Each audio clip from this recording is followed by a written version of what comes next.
पिछले कल हिमाचल प्रदेश सरकार के वरिष्ठ मंत्री उद्योग मंत्री जी ने प्रेस वार्ता करके कहा है कि हम केंद्र के रहमो करम पर हिमाचल प्रदेश नहीं चल रहा है। एक तरफ प्रदेश के वरिष्ठ मंत्री, संसदीय कार्य मंत्री ये बयान दे रहे हैं कि हम केंद्र के रहमो करम पर नहीं है। दूसरी तरफ इनके और मंत्री, प्रदेश के मुख्यमंत्री जी कह रहे हैं कि हमको केंद्र से जल्दी मदद मिले, हमारी वित्तीय स्थिति खराब है। और वित्तीय स्थिति को लेकर तो प्रदेश के उद्योग मंत्री जी ने स्वयं कहा कि हमारी फाइनेंशियल पोजीशन जो है हिमाचल प्रदेश की खराब चल रही है।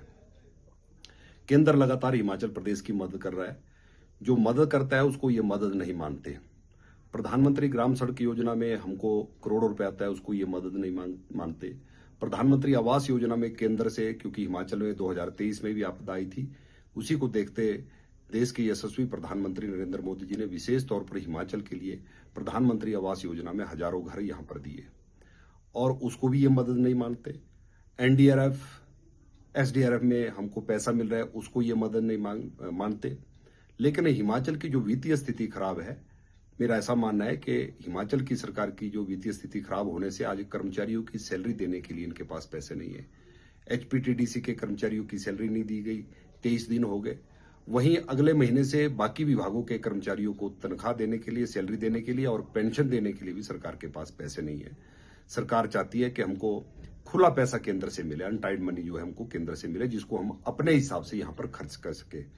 जबकि केंद्र प्रोजेक्ट स्पेसिफिक जहां सड़कें गई हैं उन सड़कों को दुरुस्त करने के लिए जो केंद्र सरकार से पैसा आना है, चाहे वो एनएच है, चाहे वो हमारे 4 लेन है, चाहे अन्य सड़कों के लिए सीआरएफ से पैसा, वो केंद्र की सरकार हिमाचल को लगातार दे रही है। देश के प्रधानमंत्री जी स्वयं हिमाचल प्रदेश में आए, उन्होंने हिमाचल प्रदेश की आपदा का जायजा लिया। यहाँ के मुख्यमंत्री जी से, यहाँ के अधिकारियों से, चीफ सेक्रेटरी से, सबको बुलाकर पूरी स्थिति का जायजा लेने के बाद केंद्र सरकार के अनेकों मंत्रियों को हिमाचल प्रदेश भेजा गया। उन्होंने भी अलग अलग क्षेत्रों में जाकर सारी इन स्थितियों का जायजा लेकर रिपोर्ट केंद्र को सौंपी है। लेकिन हिमाचल की सरकार केंद्र से जो मिलता है उसका धन्यवाद करने के बजाय जो है हर बात को केंद्र के पाले में डाल रहे हैं, केंद्र के ऊपर दोषारोपण कर रही है। और पिछले कल भी उद्योग मंत्री जी जिस प्रकार से कह रहे थे कि भारतीय जनता पार्टी के नेता बड़े बड़े आंकड़े दे रहे हैं, प्रधानमंत्री जी ने 1500 करोड़ का पैकेज हिमाचल प्रदेश के लिए दिया, उसको लेकर एक शब्द हिमाचल की सरकार धन्यवाद का नहीं कर रही है। 2023 में कहते आपदा आई, हमारा इतना नुकसान हो गया, केंद्र ने पूरा पैसा नहीं दिया। दूसरी तरफ आप कह रहे हैं कि हम केंद्र के रहमो करम पर नहीं है। ये आपका डबल स्टैंडर्ड जो आपकी स्टेटमेंट है ये नहीं चलेगी। आप कहो कि हमको केंद्र से मदद मिलनी चाहिए, केंद्र वो मदद करेगा।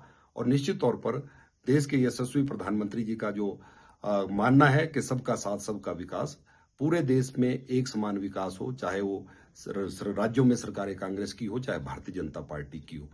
मोदी जी पीछे जब आपदा का दौरा करने के लिए आए, हिमाचल के लिए 1500 करोड़ दिए जहां कांग्रेस की सरकार है, पंजाब के में 1600 करोड़ दिए जहां आप पार्टी की सरकार है, और हमारे उत्तराखंड जहां भारतीय जनता पार्टी की सरकार है वहां 1200 करोड़ रुपए दिया गया। लेकिन इस 1500 करोड़ को भी प्रदेश की कांग्रेस की सरकार कह रही है कि ये थोड़ा है, नुकसान बहुत हुआ है। लेकिन यही सब कुछ नहीं है। प्रधानमंत्री जी ने स्वयं कहा है कि विभिन्न विभागों में जो नुकसान हुआ है, चाहे पीडब्ल्यूडी है, चाहे वो आईपीएच डिपार्टमेंट है, चाहे वो हेल्थ है, चाहे एजुकेशन है, उसको लेकर अलग अलग विभागों की जब रिपोर्ट्स भारत सरकार को आएगी उसके लिए अलग से पैसा दिया जाएगा। लेकिन हिमाचल की सरकार, आज मैं कह रहा हूं कि जहां मदद करने की बजाय संवेदनहीन सरकार जो है वो हिमाचल प्रदेश में चल रही है। लेकिन प्रदेश सरकार जो है लोगों की मदद करने की बजाय लोगों पर लगातार टैक्स लगाने का काम कर रही है। केंद्र ने, नरेंद्र मोदी जी ने अभी जीएसटी के जो स्लैब जो 4 थे उसको 2 में कन्वर्ट करके आज जहां जीएसटी जिन चीजों पर 28% लगता था उन पर 18 लग रहा है, जिन पर 18 लगता था उन पर 5 लग रहा है, जहां 5 लगता है उस पर 0 कर दिया गया।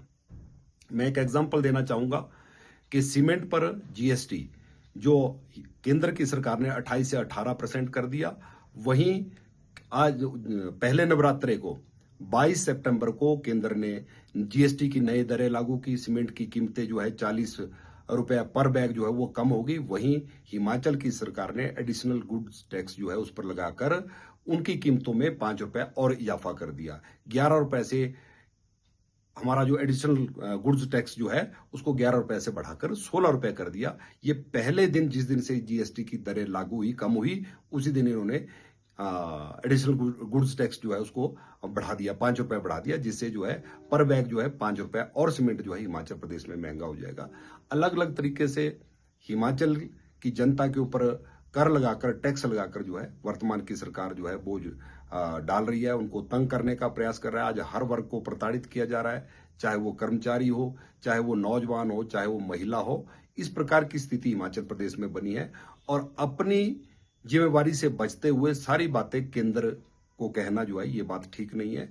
हिमाचल में भी सरकार चल रही है, हिमाचल में भी चुनी हुई सरकार है, उसका भी कोई दायित्व है और मुझे लगता है कि हिमाचल की सरकार को अपने दायित्व का निर्वहन करना चाहिए। केंद्र को जितनी मदद हिमाचल प्रदेश को करनी चाहिए थी, उससे बढ़कर मदद जो है नरेंद्र मोदी जी हिमाचल की कर रहे हैं।